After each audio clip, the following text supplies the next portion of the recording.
Welcome to the Voice of the Microsoft Partner. I want to say thank you very much for coming today. We've got a great program here for you today. We've got we have a few announcements. We're going to be talking about the best bets, right, for marketing for managed service providers. So we want to say thanks everybody. We're streaming this on Microsoft Teams as well as LinkedIn and YouTube.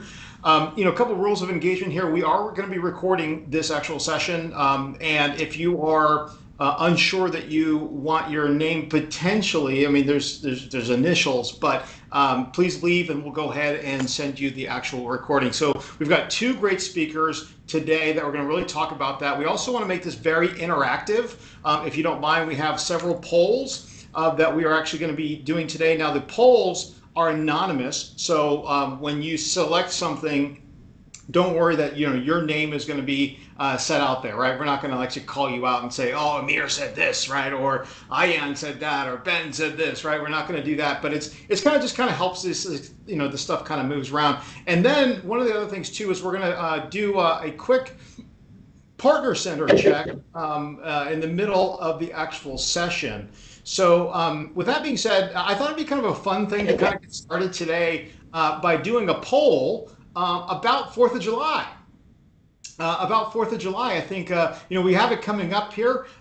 We saw the debate yesterday. I'm not going to go into anything. So that may have, made us cry a little bit on both sides of the aisle. Doesn't matter, right? So we got 4th of July. We're celebrating independence, right? So let's go ahead and throw that poll up there, Riva, if you don't mind. So what is the best part of Independence Day, in your opinion? This is just something simple. I think it'd be kind of fun. I'm going to go ahead and put family time. That's really what mine is, for the actual poll here. Freedom, yes, family time, vacation. Now that is really good. I like the responses here. That's a good start. That's a really good start. Freedom, yeah. We live in a great country. The cool thing about last night's debate, and I'm not going to get politics here, but the cool thing about last night's debate is, in the U.S. we want to see what people are saying, right? We're not going to mute them and say no, they can't say stuff. So there's a freedom here, right? So that's pretty cool. Okay. Never mind. Let's go ahead and move forward here to our next slide here. This is the agenda for today. Okay, so we have just our quick welcome message. We're going to get into the best MSP marketing bets for 2024. We've got two great speakers I'm going to introduce in just one second. And then we have a couple of announcements. Next month, I can tell you right now, next month we are going to be doing a Partner Center walkthrough. One of the best things that we've completed recently. I completed 50 4-hour events. Let me just tell you something. This was a crazy amount of work in the past 2 months. We did 50 for Microsoft on the new solution partner designation. If you came back last month, you saw that with Andrew Bowe. That's coming out here in July. Really awesome stuff. And we're talking about co-op today. We'll be able to find out, each and every one of you will be able to find out if you have some money that is left over. Now, you may only have 3 more days to identify how to spend it, but we can reach out to you. We're going to give you a little quick thing. We can help you with that on that. So with that being said, I want to really just dive right into this because we've got a full, panel here. We're going to be talking. Last thing here. Please go to the chat window. We want to use this as a networking opportunity for people. There are partners here worldwide. Okay. Like Peter, where's my suit? Yeah, I know, right? Casual Friday. Yeah, right. Totally. Normally I have a suit on, but today I'm going, the black today. But please, let's use this chat window as a way to network. So if you want to put your name, your company, and why you might be a good referral partner, I really want to make sure that this opportunity is for us to go ahead and network with each other. We have many people now coming around the world to this, so there might be opportunities. Hey, if you're in America and you're in EMEA or you're in Africa, South America, it's very interesting. We got a lot more people that are starting to kind of look at this thing. Please put your stuff in the chat window. Happy to make sure that you do that. Now, also, please ask some questions. We've got some really good speakers here here. I've got a bunch of questions. However, love to hear from your thoughts, right? Put some stuff in there, and we're going to be, my whole team is moderating on the back end of that. Okay, let's get into introductions, and we're going to get right to it. So, Mike, if you don't mind, could you come off of mute and turn on your camera? Awesome. Wonderful. All right, so I'm going to go with Aditya first. Aditya, would you mind just introducing yourself, your company, a little bit about your background? That'd be really fantastic. Great. Well, thank you, Sherman, and welcome, Mike, my partner in crime today. Some of you have actually met me before. I've been here, in different capacities, and Sherman keeps on hitting me up. So apparently I'm doing a good job marketing myself, right? But just by way of background, I've actually been fortunate enough as a consultant to be able to work at product companies, across services organizations. And really my role has been as an evangelist and, as a change driver, not just for the customers, but also internally at the companies themselves, right? And as part of the, journey, I've realized that marketing is a key part of any consulting service that you provide. It really needs to be part of the DNA for each and every one, of you out there. Currently, I work for CloudMoyo. So we implement solutions built on the Microsoft technology stack with a focus on contract lifecycle management.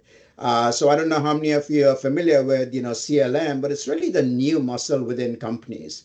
And, we are kind of at the forefront of tapping into this huge opportunity. I'm this industry services lead. And, that's what we focus on, going to market. And then also I manage the Microsoft relationship, having kind of, been on both sides of the aisle. And, as I like to tell myself, being an Indian guy in Seattle, you have to pay your dues doing that, right? So that's me. And thanks again, Sherman. All right, great. Mike, would you mind introducing yourself and a little bit about your company? Sure. Thanks, Sherman. Good to see everybody. So my name is Mike Plumer. I'm with a company called Altigen Technologies, and I've been at Altigen quite a while now, 28 years coming up, and in the technology area more than 30, but specialized in communications for the last 28. And so just a little bit about Altigen. So we focus on cloud-based communications. We started out when I joined the company back in the 90s as a PBX manufacturer on a system that ran on Windows NT. So that's like 1,000 years ago at this point. And over time, we migrated our focus to Microsoft-based communications as they came out, OCS, then Lync, Skype, and now Teams. And so today our primary focus is in helping companies migrate from a legacy phone system, could be even a legacy cloud system at this point, to Microsoft Teams Phone, and really helping them capitalize on their investment in Teams. We market most of our product and deliver most of our product through MSPs.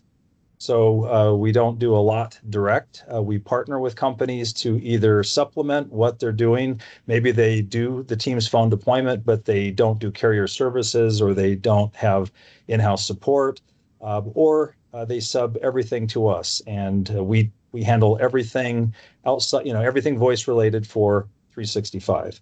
So we're a little unique in that we're so narrowly focused, but it seems to be working well with a lot of the MSPs we've partnered with, who really don't want to, maintain the staff to support the communication side.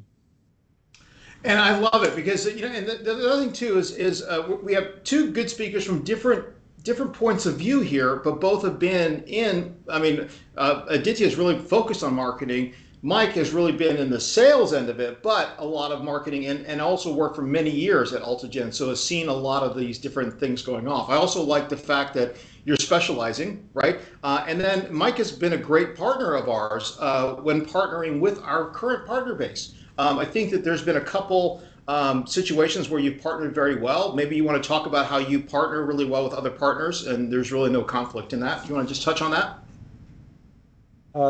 Sure. I'm just thinking of a recent partner that that we're introduced to mutually, and they had made a big investment years ago with a Skype practice. I think a lot of Microsoft partners did. Mm-hmm. And then over time, people moved on, and that was a challenge to maintain that.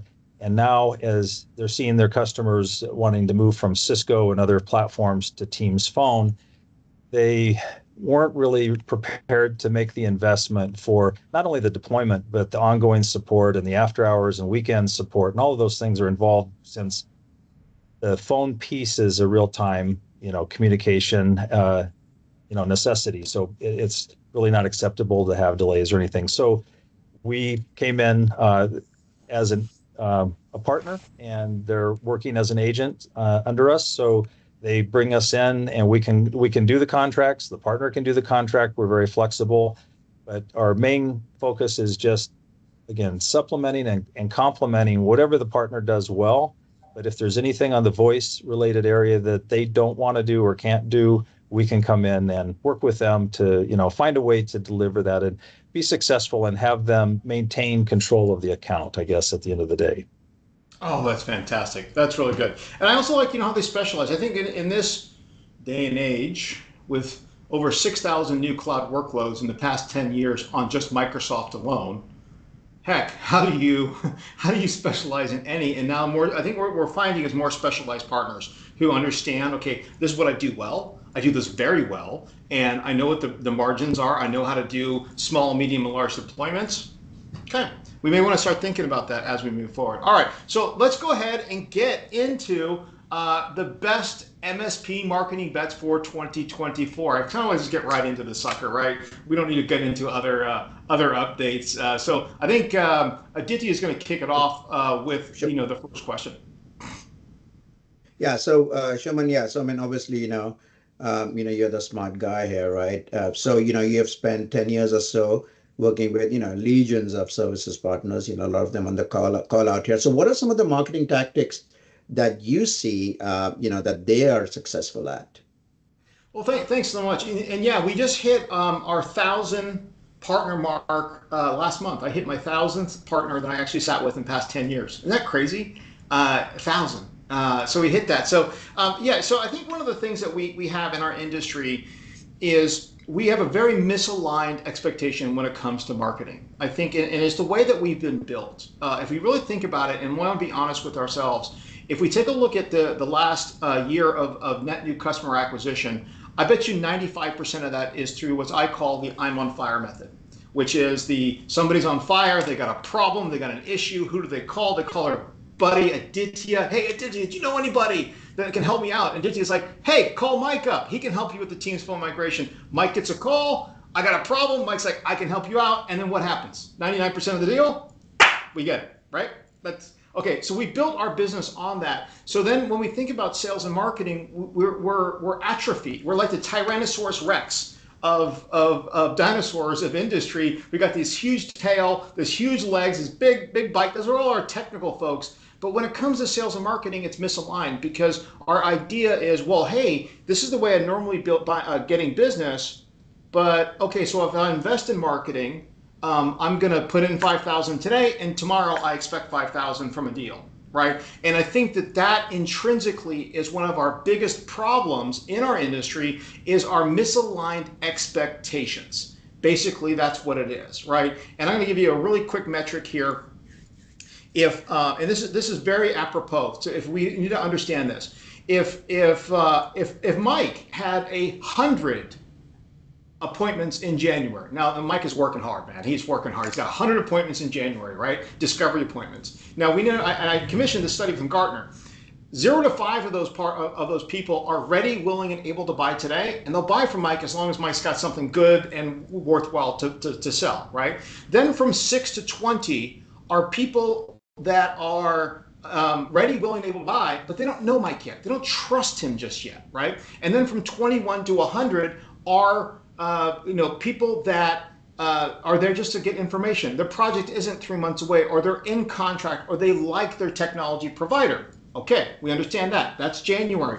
Well, in February and March, those things change. If Mike understands marketing and nurturing and actually understands that it takes a while to get them and want to give proper type of marketing, not product marketing, those people that were in the 6 to 20 will now be in the 0 to 5, right? Or somebody in the 20 to 100, all of a sudden they got a problem, or their project comes up, or their contract. And that's something that we need to understand and extrapolate that all the way through for 12 months. Because that's what marketing is really about. It's about awareness, but also making sure that when somebody's doing this and they raise their head, they're like, I need to do this now. Son of a gun, right? Well, did Mike send me continually good information about that? Well, yeah, Mike keeps sending me once or twice a month. He's not killing me with this stuff, but he's doing that. And that is really intrinsically what we should be thinking about and how we should actually move forward. So that is my soapbox, is what I've seen. It's misaligned, and we don't spend enough money on it. That's the other thing too. But so let me ask you this. I'm gonna switch gears here. I'm gonna go to actually I'll go to you, to Aditya. How are you guys approaching marketing in your respectful businesses? Let's hear it from you. Yeah, so as I mentioned, contract lifecycle management is kind of a new muscle, right, for a lot of customers. And, I realized that it really comes down to the stories that we tell to connect with them, right? And it's the stories that we tell to create that emotional connection with them.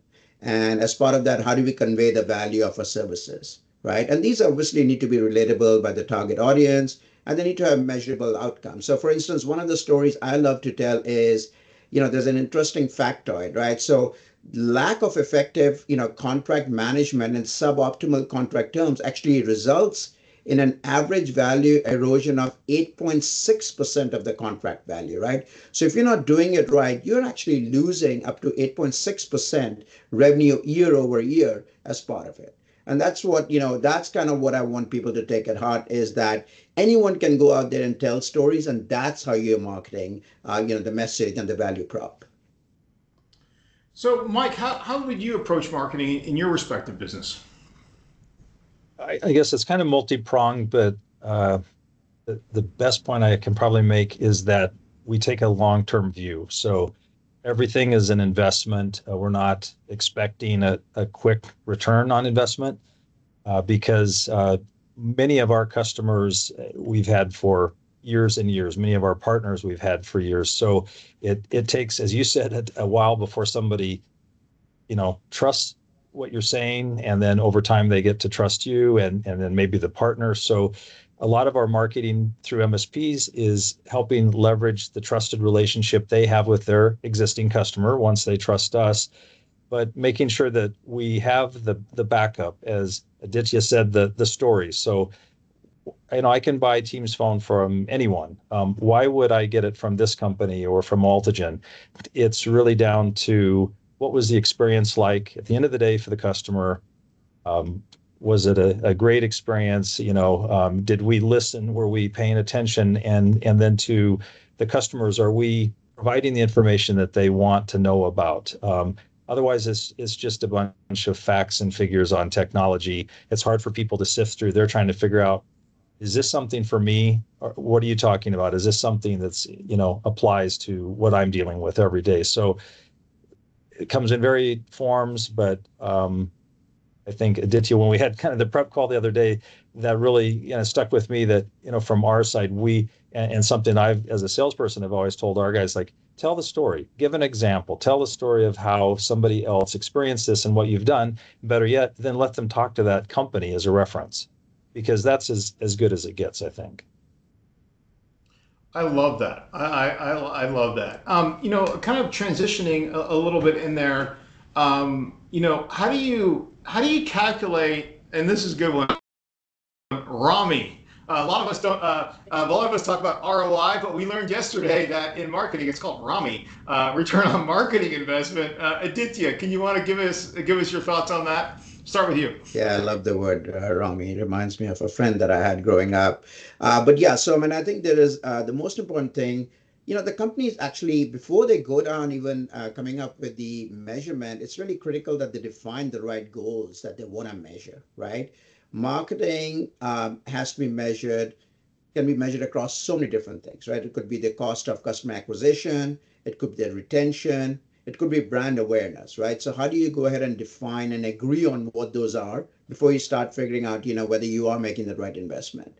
One thing that people forget a lot from an expense perspective is the amount of money they're spending on technology and tools, for instance, right? Obviously, there's a cost to campaigns, but how much are we spending on some of the AdWords that you're buying?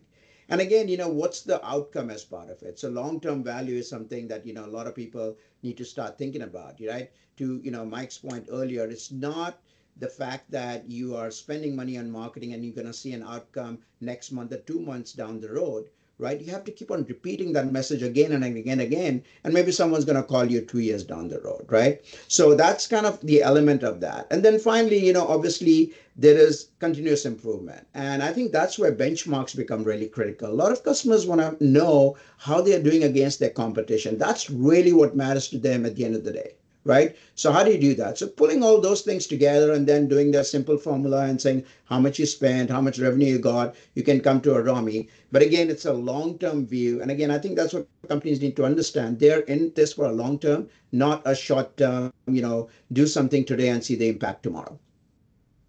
I love that answer. And from a perspective, Mike, coming from, a real sales perspective, and this is why I really wanted to bring you on here. How are you looking at it? Is it really that put it in January, get it out in February, or how do you look at it? What is your perspective on it? So something I look at every day in our CRM, well, the previous, but going forward is the source. So to me, the most important thing is I want to know, how did companies find out about us? And so we talk to our team all the time about, don't just say, oh, I Googled it. Okay, that's fine. What made you send us an email, or what made you call us or something? There had to be something more, because for me, over time, understanding the true source, not what people say, but the true source of how they came to you is extremely important, because we've spent money on campaigns or have done an event or something where at the time we thought, well, that didn't work. And then a year later, a year and a half later, we start seeing the results. But if we hadn't really focused on that source and tracking that long term from to the end of time, we wouldn't have really understood those trends.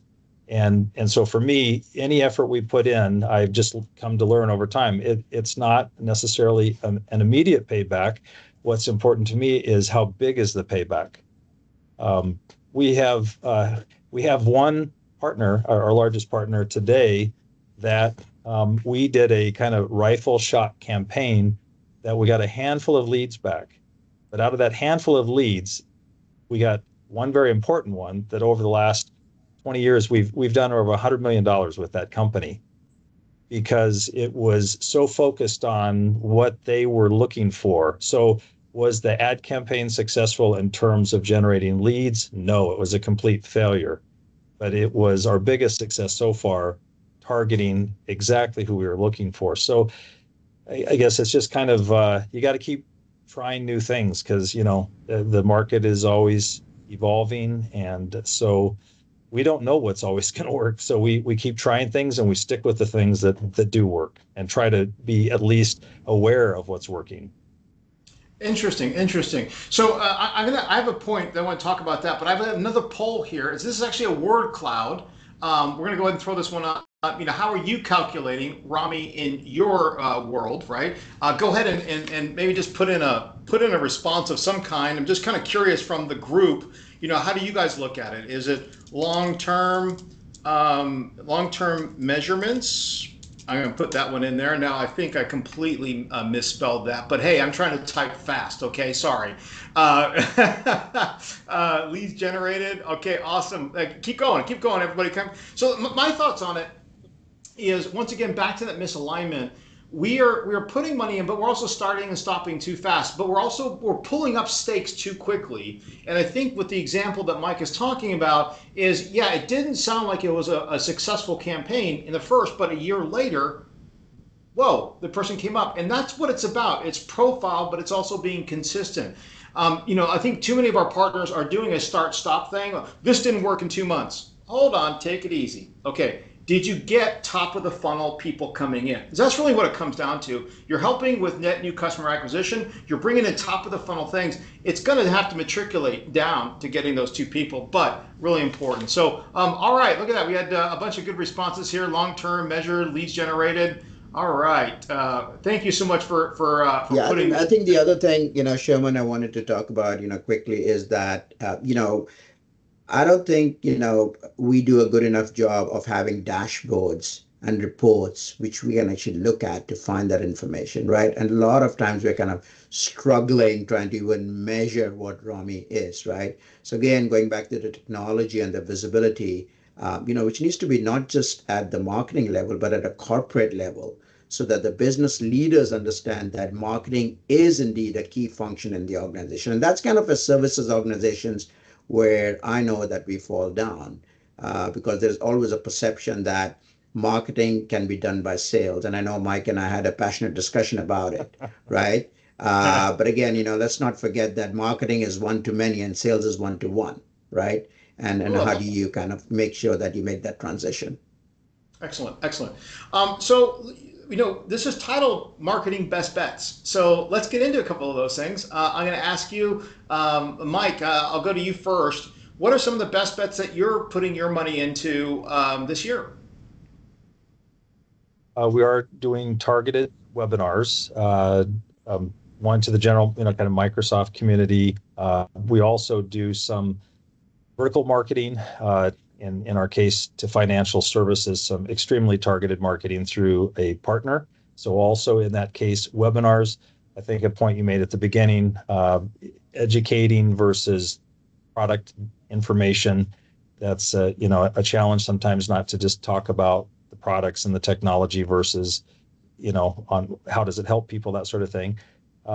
We're investing more in video this year and AI driven video, and also really trying, kind of going back to basics a little bit and focusing on stories, which it's interesting. This has been coming up in these discussions last week or so here, because I've kind of tasked all of our team with, bring me the stories, bring me a great story that illustrates how we can help and what we do best. And again, that the customer is happy enough to talk about it and happy to talk to other people about it. So, we've historically done a lot of that, but we hadn't done as much lately. And so that's where we're really focused. We're doing some selective trade show events, but more networking there than, spending a lot on a booth, that sort of thing. Okay, I like that. I like the story piece of it. Birds of a feather flock together. This is a great anecdote. That's a good saying, because they do. If they see how you're solving a problem for another customer in their industry, wait a minute. Now, psychologically, they're thinking, well, let me listen to that person a little bit more, right? Well, how did they do that again, right? Let's do that. Aditya, what are some of the bets that you're placing on? And then I'll go with some of the stuff that I'm seeing. Yeah, I think it's kind of ironic, that we're doing a webinar right now, because I think there is a fatigue around digital marketing, webinars, and podcasts. That's what I've realized. And thank you everyone for joining us today. There's great value here, which is why we exist. But I think, what we have been doing a lot is, going to trade shows nowadays. And I think people want to go out there and meet people again, right? Not only did the pandemic impact people's ability to meet other people, but it's transitioned into where everyone's working out of the office and everyone's kind of lonely. I want to make that connection. And what we've been doing is, as part of the trade shows, though, we are not going out there putting up booths. We're actually facilitating sessions with our customers, right? So we want to be perceived as thought leaders in the space, as opposed to a demo booth kind of a person. So I think that's a key trend in the works. Again, don't stop doing what you're doing, what's working, but do start thinking about investment in having people go out there and meet others. I like that. I like that. I do believe, yeah, the booth, ooh, that can be expensive, and there ends up being a lot of different types of leads. I can tell you, from my perspective, one of the best tools, or not best bets, but I guess a tool that we've been using is, we've changed the way that we think about marketing, as opposed to, we're not doing product marketing. We're not trying to product market.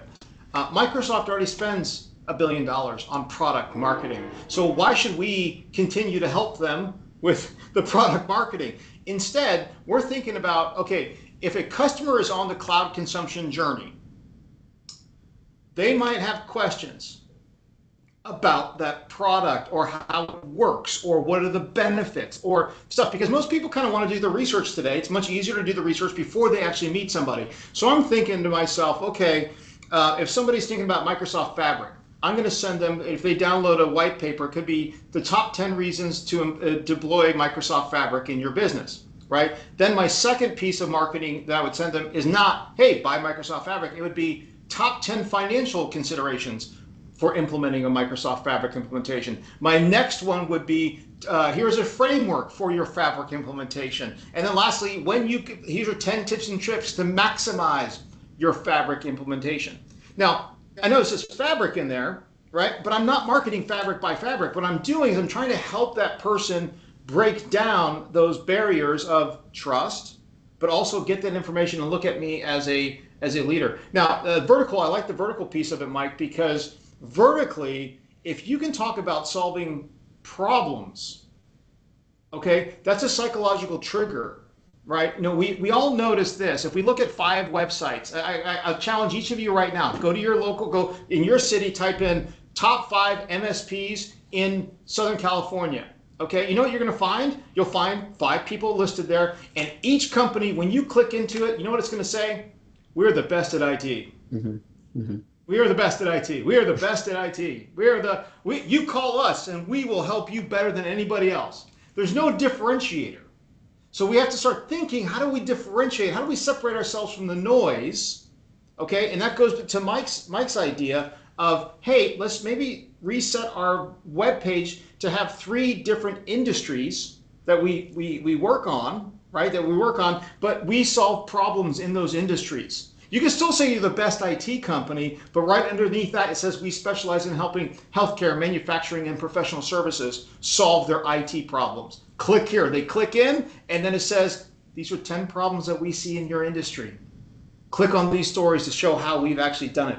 Bam! That's how we're starting to do marketing. Now, the other one is ChatGPT, a great thing that we're using here. I went there, 8 months ago when Andres kept hitting me over the head, Sherman, you got to use AI. And I typed in, write 10 content syndication emails that are different, that talk about the pros and cons of Microsoft Fabric. Boom! Man, in 30 seconds, it had 10 separate emails, and they were all content syndication emails, right? You can totally do that, right? So Jeff DiMaria, the great man over there from Stratos, yeah, you're right. Add Dynamics 365 to that story, right? We could totally do that, right? We solve problems. We use Dynamics. Anyways, product marketing's out. That's what I think some of the best bets. Now, a couple other things too, really quickly. I'm looking at my time here. I know I'm going a little long. We're finding, okay, we're the Thor's hammer of email marketing. I'm going to tell you that right now. To fill up 20 labs a month, we send out close to 1 million emails a month. 1 million, okay? We figured it out, okay? We are seeing a drastic reduction in click rates, click-throughs. People, to Aditya's thing, they're getting a little tired. It's getting harder. So now we're actively looking at, okay, how do we combine a strategy of email, digital, AdWords, and social media as a whole tool set to find those people that are there? Because now people are, I don't even, and also with email filters right now, it's almost like impossible to send anybody an invite with any type of link, right? And now we're even resulting to just straight plain text. Hey, hello, trying to get to that email server, right? So a couple things on that. All right, so Aditya, moving from product marketing, we just kind of talked about that, a product marketing company to a consulting services company. You kind of moved into this, right? You went from Skypick to your organization. What was the aha moment that you had going from one to the other? Obviously, the aha moment was how small the marketing organizations are at the services companies, right? And my role out here is obviously to take advantage, as you said, of the product marketing stuff, which comes from the contract software that we implement, and specialize around industry marketing, right? So the message that you will have to a manufacturing company as it comes to contracts, for example, is that you got to talk more about their suppliers and the contracts you have with them, as opposed to talking to a technology company where the focus is going to be around the customers there, right? Because all the supplies they're buying are just office supplies, right? They're not necessarily working necessarily with, service provider with, in the supply chain space. So again, you need to start specializing on that. I think the other thing that I've realized is, you just made the point around Chat GPT. Every conversation that we have from a marketing perspective has got an AI angle built into it, right? And the reason is that the IT organizations in the companies are actually being, tasked to say, tell us what's the AI money that you're spending as part of your IT budget, right? And once you can include the discussion around this is going to actually help build a LLM in the organization, you're going to be able to automatically create contracts moving forward, you're going to be able to do the risk and the compliance, right? That tells a better story. So again, find out what are the trends that the customers are funding their IT organizations with and incorporate that into your marketing message. I love that. I love that. Now, Mike, let's just change gears a tiny bit. Industry targeting.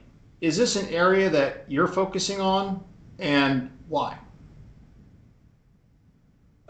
We're not a massive company, so every bet we carefully place as much, as best we can. And we've over time developed a pretty large customer base within financial services and have learned a lot about that. So again, trying to differentiate what we do, if we can understand their problems better than anyone else, then our solution is based on them and what they're looking for, and miraculously, wow, it's what we needed versus generic information.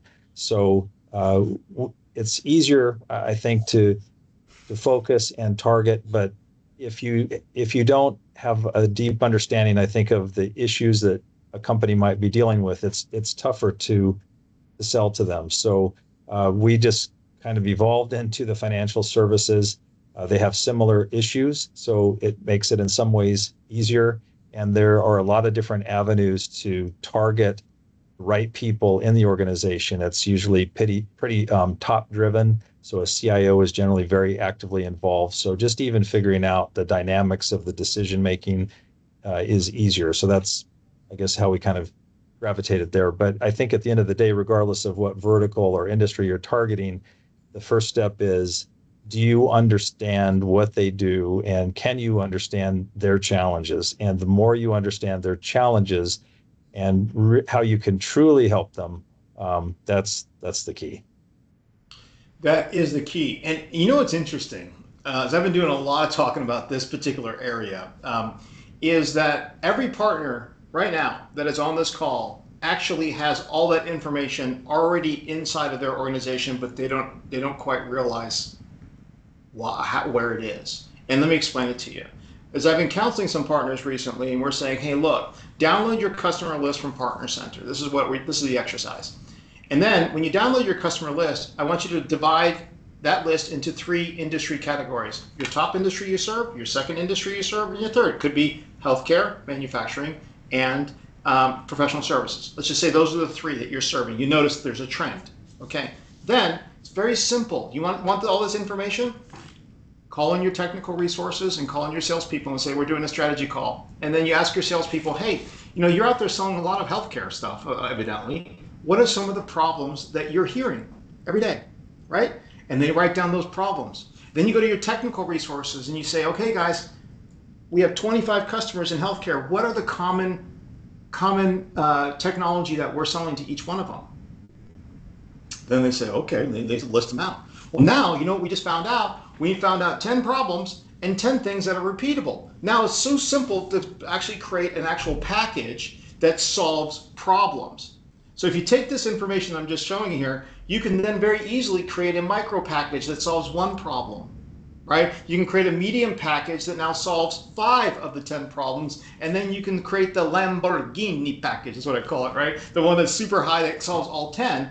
But what's interesting is that you didn't really even know intrinsically you already have all this information. You just got to call your people in and ask them, hey, what are we solving, right? Because then we can actually go after that. And then if you think about that, if you're marketing based on solving a problem, that's a way different thing than selling a product. Because you think, this is the last thing. If Mike is sitting in front of of a customer, and then there's two other companies, right? They're all competing, but Mike's company continually talks about, hey, we understand your problems. We're marketing to the problems. We want to solve the problems. And the other two companies are like, hey, buy Modern Data Warehouse, buy Fabric, or buy Teams. What is that going to solve? I don't know. It's just buy Teams.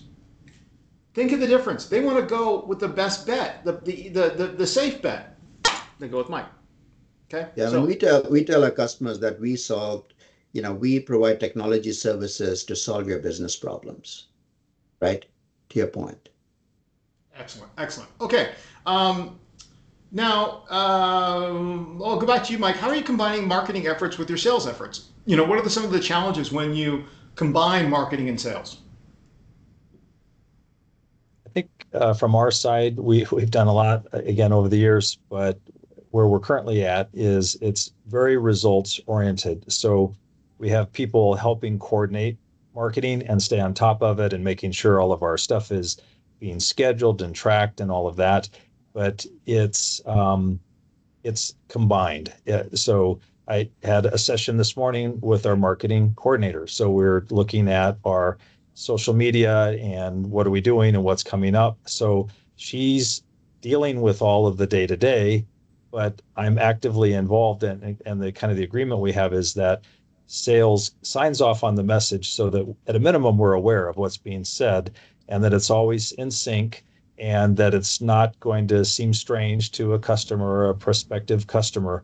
And at the end of the day, we view ourselves as the same team.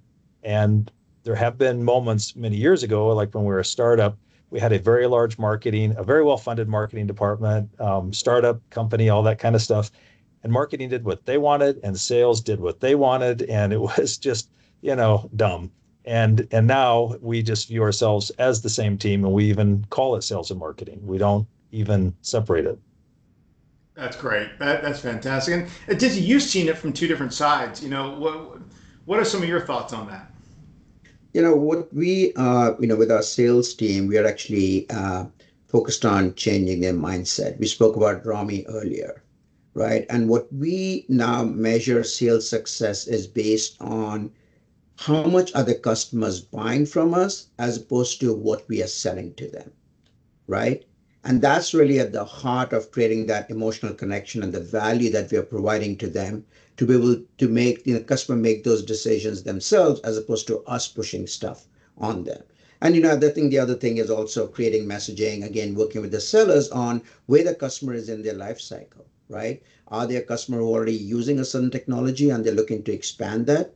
Are they looking to actually, focus on getting the value of the investment they have made in the technology and communicating that to the end customers? So for instance, one of the things we see with our customers is that when they implement contract management solutions in their companies, they can actually talk to their customers and say, you know what? When you work with us and you get a contract in place, we're going to turn around that contract in 48 hours for you because we are that efficient when it comes to doing business with you.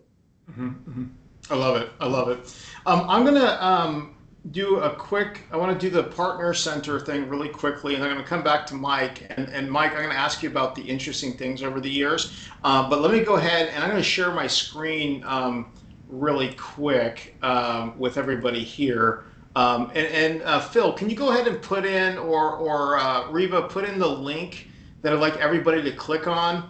Marketing is a thing today, but there's this thing called Microsoft Co-op benefits. These are benefits that you actually have access to. And we have the top secret link that we're going to go ahead and put into the actual window here on the thing. And what it's going to do, it's going to go ahead and give you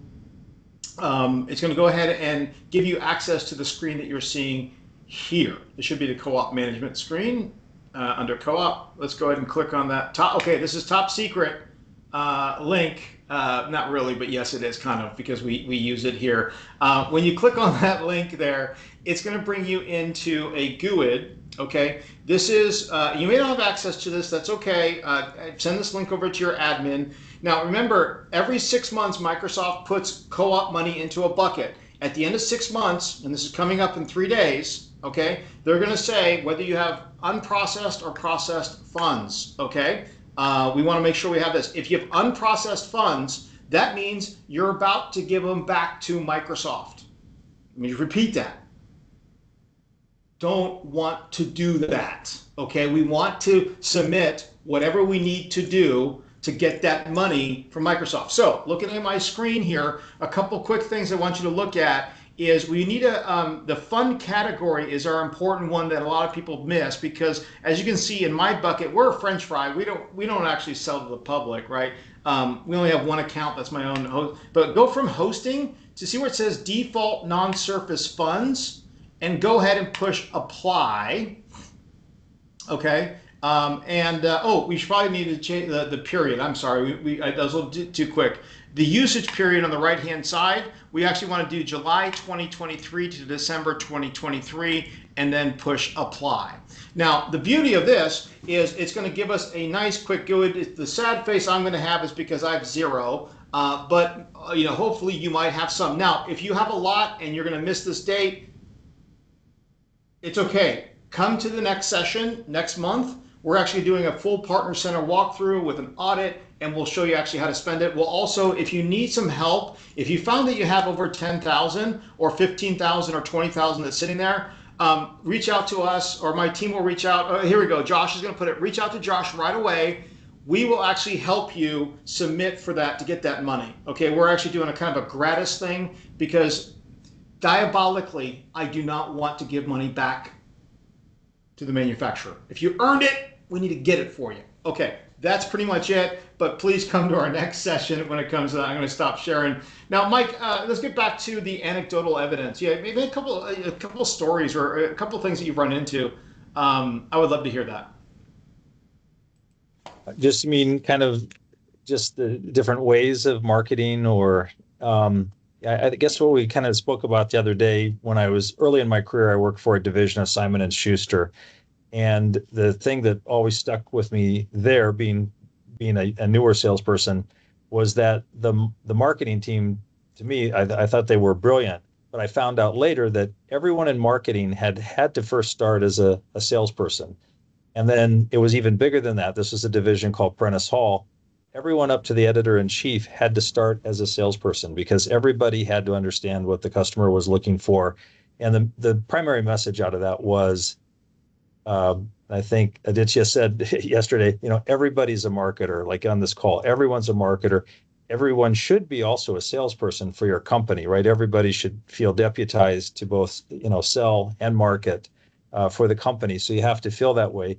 And versus I'm only responsible for this. The other thing, when we were talking the other day, just remembering going to a network interop session back, in the 90s. And I was the only salesperson, and I went with the marketing team from the software company I had just joined. And they were excited because they were getting all kinds of card swipes, and anybody who swiped their card got a stuffed animal. And they had, were celebrating. They had gotten X number of, card swipes for the day. And I was asking, but okay, so are these good? Or there was just no connection between leads, which is probably the classic sales guy, griping about it, versus the results. So both of those were early in my career, but really stuck with me that at the end of the day, nothing matters but results. So that's the way I've always looked at it. Okay, are we measuring it? Do we understand it? And what are we really getting out of this over the long run?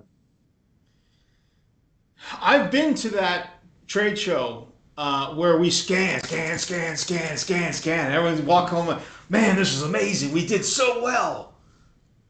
And then you're like 6 months later, hey, you get any deals off of that? Everyone's like, oh, wait, I thought Mark, who's taking that one, right? And like, well, that wasn't a success. I got so aggressive. I remember one time I was in New York at the retail trade show.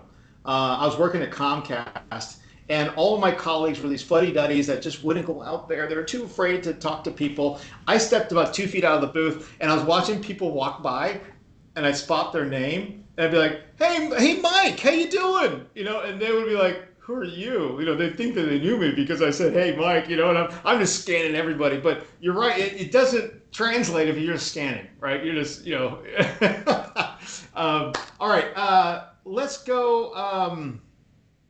I got something new for you. This is a new marketing benefit. Did you know? Let's do a poll. There's a poll coming up right here. Did you know about the new co-pilot program where you can qualify to receive up to $1,500 per event with a minimum of 3 attendees? If you do a co-pilot event, did you know about this new funding program that came out? It's marketing. It's kind of apropos. Okay? Yes? No? Holy Moses! I can't believe this. Wait, holy smokes! Please send me the info. Reach out. Yeah, I think it's crazy. Okay, it's a new program out there. They want us to talk about data and AI and a minimum of 3. And I think you can get a 1,500 up to 2,500 depending on how many attendees that you can actually get. It's crazy. It's nuts. We'll reach out to you. We'll send you guys some of the information. We'll show you how to actually get that. Why not? And then you can also submit co-op for those hands-on labs. You can double dip. Okay, I'm gonna leave that one alone on that one. So let's go over to our next one here. You know, Mike, we've been working together for a while. Actually, our companies have been, but you've been a great partner of ours. Can you maybe elaborate on timing and effort it takes to convert some of these the leads? Yeah, I would love to hear your thoughts on that. It can take a while, as we discussed, but it depends on really, again, the life cycle of the customer. In what we do for someone looking to migrate to Teams Phone, we have dependencies. So we might have someone who says, yes, I'm absolutely interested in this. I think this is the direction we want to go, and we should be ready to start on this project a year from now or a year and a half from now. So the key point is we've got to stay in touch and keep checking in with people. And when something new has come out, hey, just wanted to let you know this might be interesting to you, and just keeping in touch. So I guess in our project together, the first lead to conversion was more than 6 months, but we weren't really worried about that because we knew we had a lot of people who are very qualified, and after speaking to them, we know where they're at in the cycle, and we're tracking all of that. So we know when that person is going to be coming out of contract, and then some people just fall off. So you just keep politely checking in. Like you said, you don't bombard them, and you really have to take the long-term view, because especially if it's a bigger decision that has a lot of moving parts and money involved, it's just not a simple shift for somebody to make versus just purchasing a single product. Yeah, and that's dependent on the offer, right? Because if you're selling a widget, a tiny little thing that costs $25, well, that's transactional. That's something that we can expect to happen 30, 30, 30, 30. But if we're selling something that is 150,000, that's just longer. Takes it. I don't know, Aditya, what are your thoughts on timing and effort it takes to convert? I think as marketers, the most important thing they can do is give good quality leads to the sellers, right? You don't want to, lose credibility by sending something to a seller and they're unable to close it.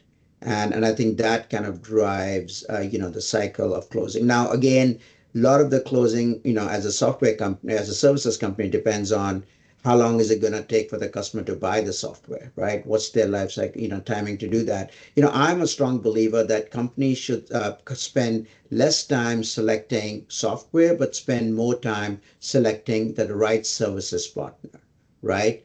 And again, if that means that, your life cycle or your ability to close the deal is going to be longer, so be it. But you want to have the customer make the right decision, and we want to be the right partner for them. Excellent, excellent, excellent. So we only have about 5 minutes left here, but I think there's a couple.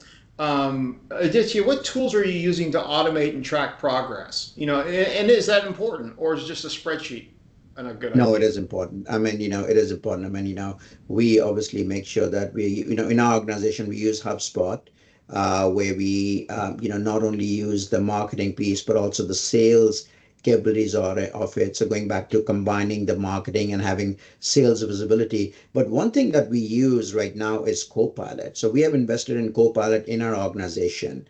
And it's obviously integrated with Microsoft Word and Teams, and it just does a great job of summarizing stuff. But again, what also does is that we should not be ashamed to use AI when it comes to marketing, right? We want sellers to be able to talk to their customers. And again, if that means that we're using AI to provide the sellers with targeted messaging for the interaction with the customers, let's do that. So between using, technology like Zoom Info to get the contacts and all, we are investing a lot of money in AI, and everyone has got a subscription to Copilot. It's $15 a month, but it's a real worthwhile investment to drive efficiency. Aditya mentioned to me that he no longer attends meetings anymore.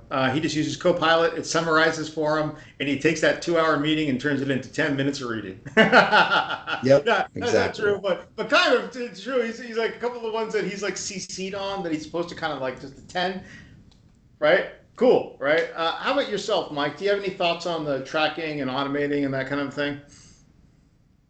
Yeah, over the last 5 years, what we've spent a lot of time tuning and investing in was first really getting our CRM system built out the way we wanted.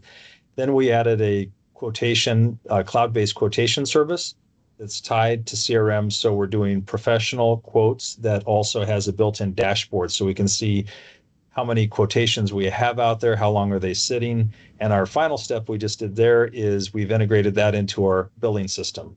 So now we can see through the billing system and tie it back all the way through the quotation, back to the life cycle as a lead and the whole process, and have end-to-end visibility, whether it's from the accounting, direct revenue side down to where did this come from? When did we start talking to this company, and how did this even get started? Excellent, excellent, excellent. So, hey, guys, thank you so much for coming today. I want to say thank you very much. This has been really, really interesting to hear your points of view and your thoughts. I really hope everybody here, we're landing the plane in an hour. I mean, we could talk about this for 3 hours going on here. And I almost kind of feel like we were just scratching the surface here. But, to summarize this, I think what, as leaders of our organization or people that are involved in sales and marketing, we need to understand that it is a long-term investment. It is not a start-stop. We have to stop with this misalignment of the way that we think about marketing. And maybe we'll throw up that last poll. Do you feel like your marketing plan is misaligned? I'm kind of curious what people think about that one. But we need to align. We need to use the tools. We need to kind of think about solutions, right? Solutions to problems, not necessarily product marketing. We need to stop about that. And then it also needs to be a combination of everything, right? Us all together and tracking, and then making a little bit tweaks. So I'm curious. Looks like that. Yeah. So we've had some good answers here on that. Just lastly, just save the date for our next session. Is actually the end of July. We are actually going to be mastering Microsoft Partner Center. So we're actually going to be doing a walkthrough of Microsoft Partner Center, and we're going to be showing you the ins, the outs, the specifics, what to focus on, what to not focus on. My whole idea is there's 1,000 programs at Microsoft to focus on. Okay, I want to boil this ocean down to a little tiny cup of water that's got 5 little things in it, and that's it. That's all we want to focus on, are 5 things, because you know why? I'm going to show you. Those things are going to bring you the best return on investment of your time being a Microsoft partner. That's what you're going to take away from this, and you're going to forget the rest. Okay, you're going to focus on those 5 things for the next 6 to 12 months. And then whammy, now you'll get the most incentives. And then number 2, you'll be able to work with Microsoft sellers and they'll start bringing you deals. Okay, that's what you're going to get from the next session. So anyways, Aditya, thank you so much. Mike, thank you so much. Everybody, thank you very much for your time today. We're going to end this session, but any last thoughts, Aditya? Well, I tell, the execs, change the conversation from show me the money to show me the love. Love it, love it, love it, love it. All right, Mike, last thoughts. Thank you, everybody, and solve problems, and you'll solve your own problems. Love it, love it. All right, my last quote is always, dreamers are the ones that talk about what they're going to do, but leaders do what they talk about. Ask yourself the question, are you a dreamer or are you a leader? If you're here today, I think you're a leader. Have a good day. Bye-bye. Take care. See everybody. Now.